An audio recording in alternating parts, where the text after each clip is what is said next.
Stedman grew up in Minnesota in the 1990s and early 2000s without much religion in his life until middle school, when, following his curiosity and some popular kids he admired, he started going to a Lutheran youth group where he felt accepted and cared for, and within which he had a spiritual experience. He felt saved. That experience and that group captured his attention in a very positive way. But about the same time, he started realizing that he was gay.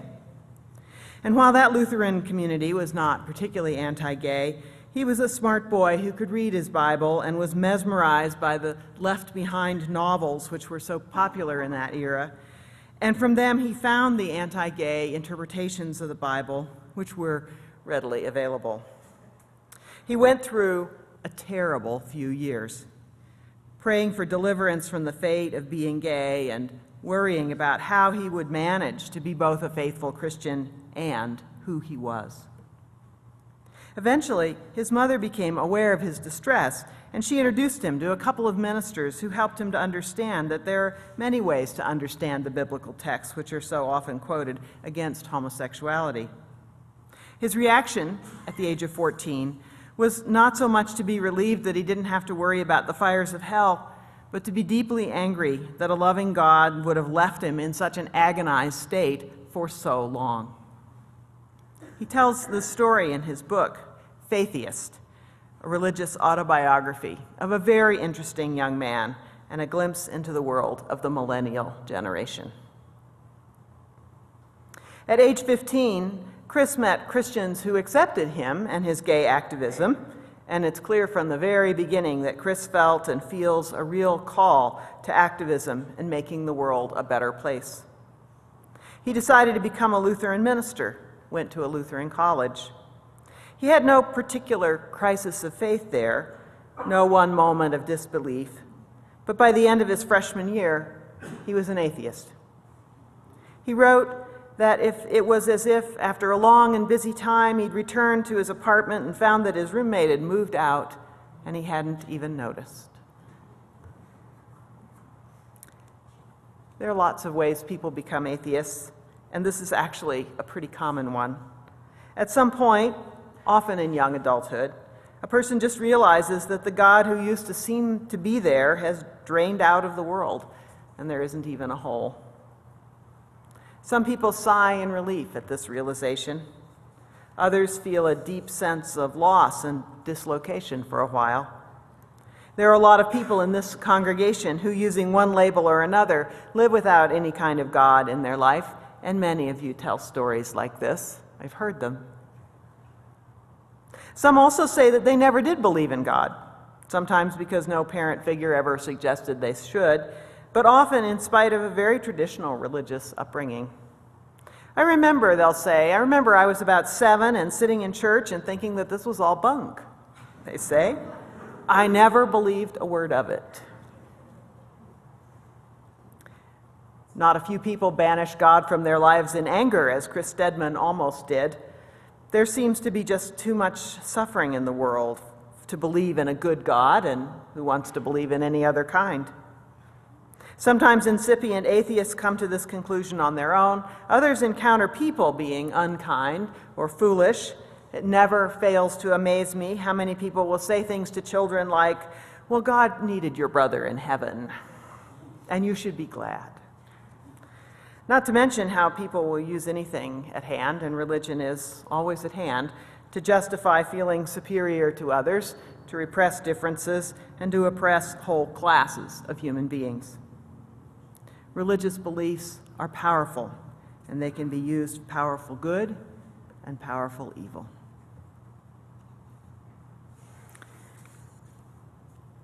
Some people come to atheism with a sense of joy, that this natural world and the people in it are sufficient to the needs of the day, and that the intricacies of the world provide plenty of discovery and meaning for a richly rewarding human life. Chris Stedman was no quitter, and he finished his major in religion at Lutheran College as an atheist, no doubt a bit of a trial to his professors, but it seems that they took him seriously and let him be.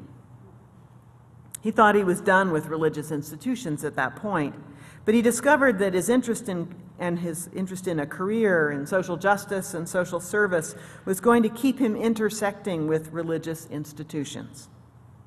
He found that most religious people in the world of social activism were tolerant of him, even interested in his views, needing his help, and he found that his atheism never wavered. He wanted community, and he put a toe into the world of atheists by going to some lectures and trying to meet folks. This was the era of the best-selling books by atheist scientists, God is Not Great, Letter to a Christian Nation, and so on. Some of you no doubt remember. And the groups that he found were made up of mostly middle-aged folks and older, well-to-do white people who, like their favorite authors, seem more interested in poking fun at caricatures of faith than in really discussing atheism. This culminated in an exchange that burned itself on Chris's memory, which he writes about. He's attended a lecture on atheism and then gone to a reception afterwards. The apartment was beautiful, he writes. The ceiling-to-floor windows allowed a stunning view of Chicago's orange and white-lit skyline. I was easily the youngest person there and unfashionably underdressed. I sat down on the couch, carefully balancing a plate of hors d'oeuvres I couldn't name, intensely aware of how out of place I must have seemed. I introduced myself to a couple and asked what they thought of the panel. They raved. Wasn't it wonderful how intelligent the panelists were and how wickedly they'd exposed the frauds of religion? I paused. My Minnesota nice inclination warned me to just let this be, but I had to say something. I understand what you're saying, I said, trying to weigh my words carefully, but how can we discount the role religious beliefs played in motivating the Reverend Dr. Martin Luther King Jr. or Mahatma Gandhi? Oh, I get it, the man jumped in with a sneer. You're one of those atheists. I wasn't sure what he meant, but it didn't sound like a good thing. I shifted my weight from one side to another and picked up an hors d'oeuvre that I thought might be some kind of cheese. What do you mean, one of those atheists? I asked. You're not a real atheist, he said. We've got a name for people like you. You're a Faitheist. Not a real atheist. I'd heard words like that before in my youth when I was told I couldn't be a real Christian because I was gay. Once again, I didn't fit the prescribed model, and I was not so gently shown the door. Ouch. Chris returned to his work for a community betterment with Muslim young activists who accepted him in spite of his Minnesota complexion and his atheist faith, and he pondered his future. It's a cliche that 9/11 changed everything, so perhaps you won't be surprised that it changed the religious landscape of America. Among the important changes was an upsurge of anger from non-Muslims who wanted to blame 9/11 on flaws specific to Islam. That was resisted in more liberal quarters, but by no means exorcised from the national conversation. More interesting to us, there was also an upsurge of anger from non-religious people inclined to blame 9/11 on the flaws of religion in general. Oddly, this was not seen as bigotry, but it's plausible enough that several books by authors Chris Hedges, Sam Harris, Richard Dawkins, and Daniel Dennett were on bestseller lists. We heard a lot of these authors for a while.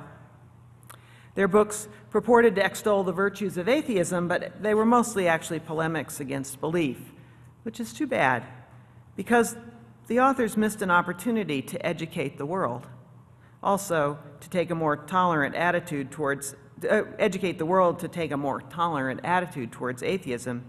And also they missed in general a generation of young people like Christopher Stedman, who perhaps because they had been exposed from birth to both the unsure side of science and a multicultural world, are able to both hold on to their truths and let others hold on to theirs. This ability to live and let live religiously is true of young adults who have abandoned religious institutions, which, as you might have heard, is a disturbingly large number of them, and to those who remain within. Whether they find a way to be an atheist who's respectful and curious about people of faith, or find ways to be Christians without believing that everybody else is going to hell, or Jews who believe that God may have a special job for the Jews, but he probably has special jobs for other people too. The younger generation as a whole is notably more tolerant than its elders. Not every individual, of course, but as a generational whole. Young Chris Stedman finally got a Master's of Arts in Religion from our UU seminary in Chicago, but he's never identified as a UU. Now he says he calls himself a Faitheist. Let's hear what he has to say, and beyond that, echoes of the universalism of the millennial generation.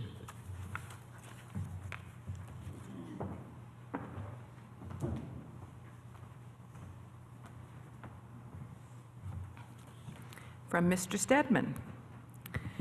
The truth I aim to communicate is a simple and universal one, that all folks, whether Muslim or Christian or Hindu or atheist, deserve equal dignity.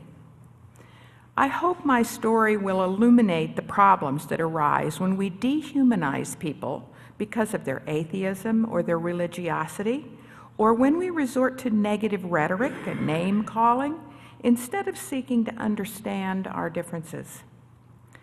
Just as I've personally reclaimed the term queer from those who have used it in an attempt to discount my legitimacy of my identity, I now reclaim Faitheist.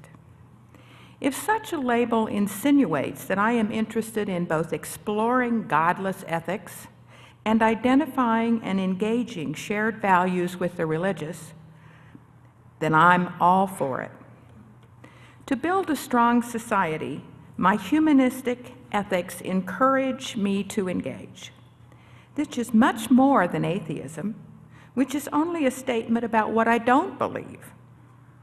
After years of witnessing the ugliness that arises when rejection-based beliefs lead to the rejection of people, I now seek out ties that will bind us together. After learning the necessity of engagement the hard way, I've uncovered an essential truth. The fellowship I had been seeking all along was already right here around me. A diverse community defined by shared values rather than shared identity.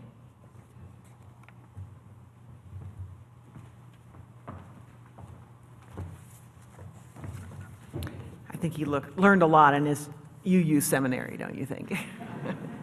And he's currently now working for the Humanist Ministry at Harvard, organizing humanist students to work with others in interfaith social justice projects. The flurry of atheist bestsellers didn't change the percentage of people in America who don't believe in any kind of God, which has remained somewhere between 1% and 2% for generations. But it did have a positive effect of making the word atheist a more often used self-referential label, especially by younger people, whose non-theist elders had often chose the word humanist to express their beliefs.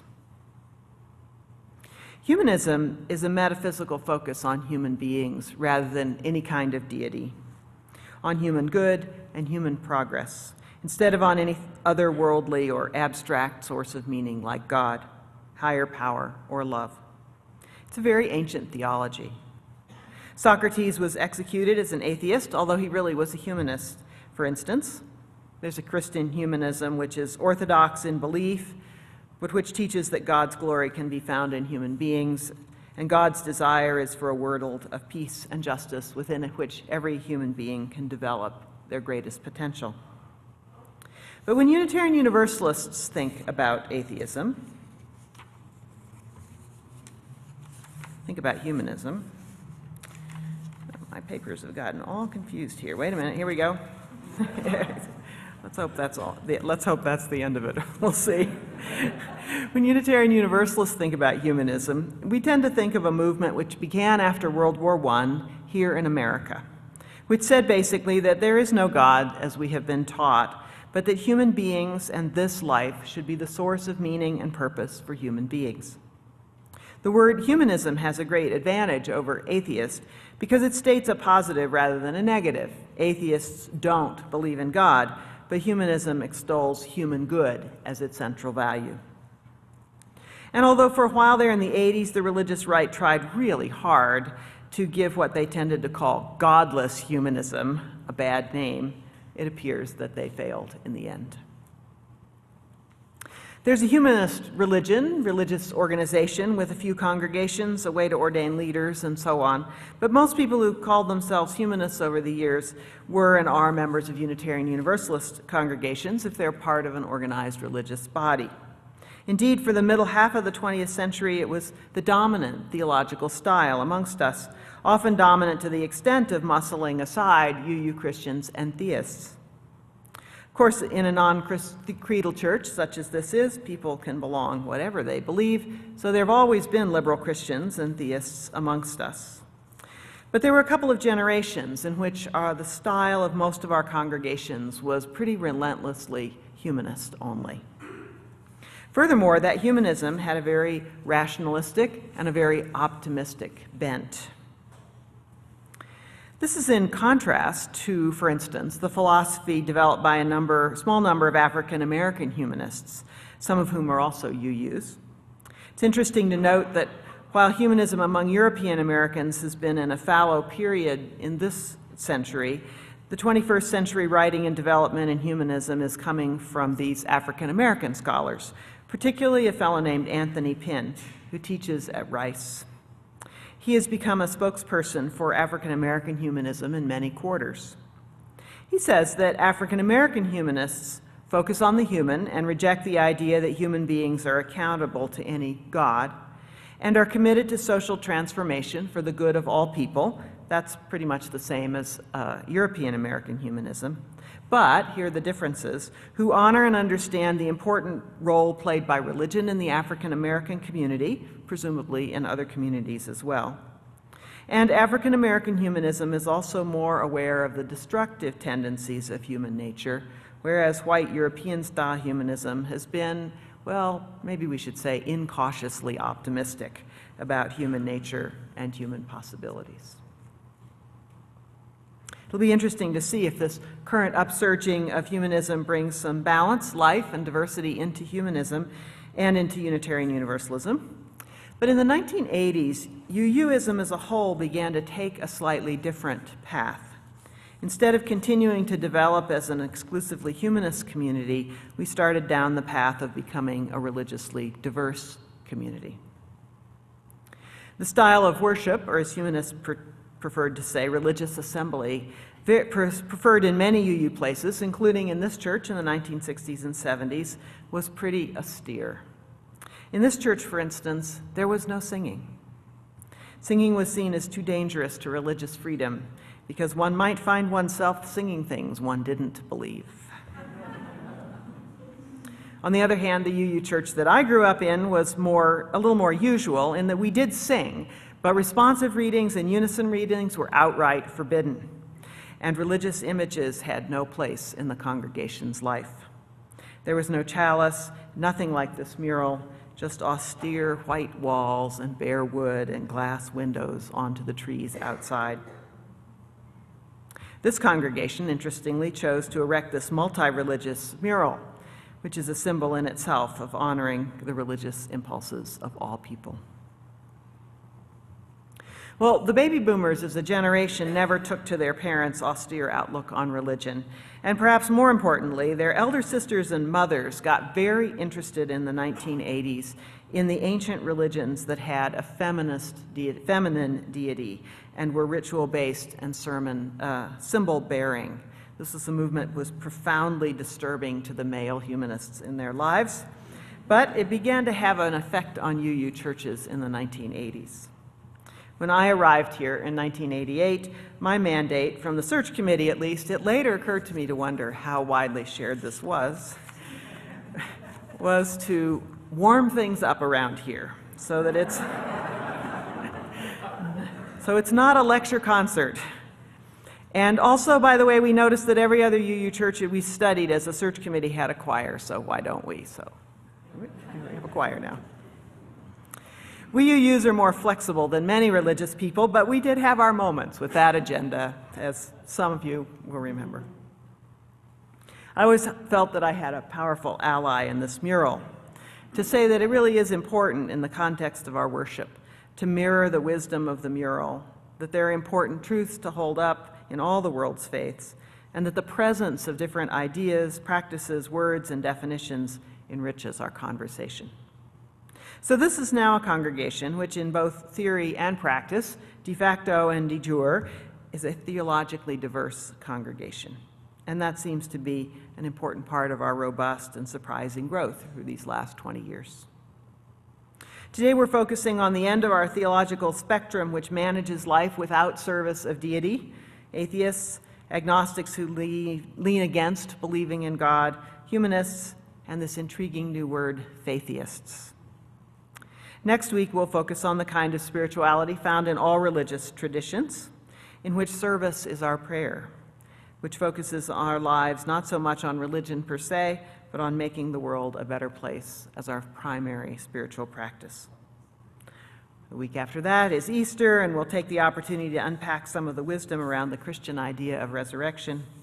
Our hope is that this kind of rotation through our theological base over weeks, combined with specific practice groups like the Humanist Study Group, the Meditation Group, and so on, offer our members and our communities ways to enrich their lives and abide together in peace. When it comes to living without God, about 1/3 of UUs are in that category, atheists or humanists, or technically speaking, agnostics, which means that they don't know whether there's a God or not, but their guess is no, and that's how they live. Some UUs relate to the Greek philosophy of Stoicism, which says that happiness comes from accepting things as they are. Most commonly, they come to Stoicism through the meditations of the 2nd century Roman empire named Marcus Aurelius.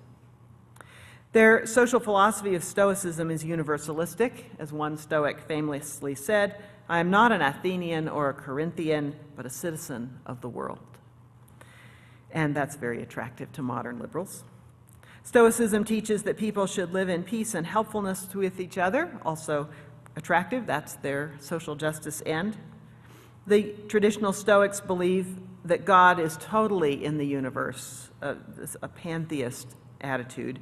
And the Christians saying that there is no functional difference between God is everywhere and God is nowhere have traditionally called the Stoics atheists. Every individual Stoic can decide that for themselves, of course. But many people of all faiths are drawn to a lifestyle which is focused on adjusting to what is and maintaining equanimity in the face of what happens, rather than trying heroically to change one's circumstances. Taoism is another Stoic style philosophy which comes with a wise and accessible scripture, the Tao Te Ching.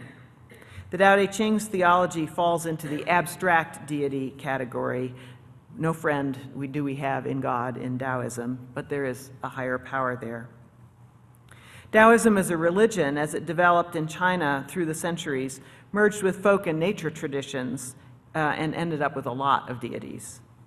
However, that religious expression was brutally suppressed during the Cultural Revolution. It seems to be reforming now in China, Taoism does, more directly around the Tao Te Ching in a more abstract and universalistic way. Another interesting change going on in the religious world. Zen Buddhism is also a religion without God, and many UUs think of themselves as Buddhists, and many more have benefited from the understanding that Buddhism has developed over the centuries of the human condition. And now we have a new word, coined by Chris Stedman, community activist, atheist, but respectful of faith traditions and eager to work with people of faith in a common project of a better world. Christian, Muslim, Stoic, humanist, atheist, faithist, to make a world a better place and to learn from others and respect others across differences. Unitarian Universalists are a part of a tradition which honors the priesthood of all believers taking to the extreme of honoring each individual's way of making meaning and being religious. And that includes believers in this one beautiful world who are prepared to mount its challenges on their own, with others, and without anything supernatural. It also includes believers in the divine that they have experienced in their lives, who don't hold to major doctrines of other religious faiths, and some who do. We Unitarian Universalists are also believers in an open-hearted and curious response to what others believe, and that's how atheists and faitheists, theists, liberal Christians and pagans and others get along here. Instead of bashing away at those who don't believe as we do, we ask questions, wonder with them about their beliefs, or just ignore them. And when we are blasted by others, whether they're atheists or fundamentalists of any other stripe, we show that we're worth our salt by sticking to our own complex version of reality and not retaliating in kind. That's the richness of liberalism. May it thrive in our world, and may we be ever more perfect tellers of its story. Our closing hymn this morning.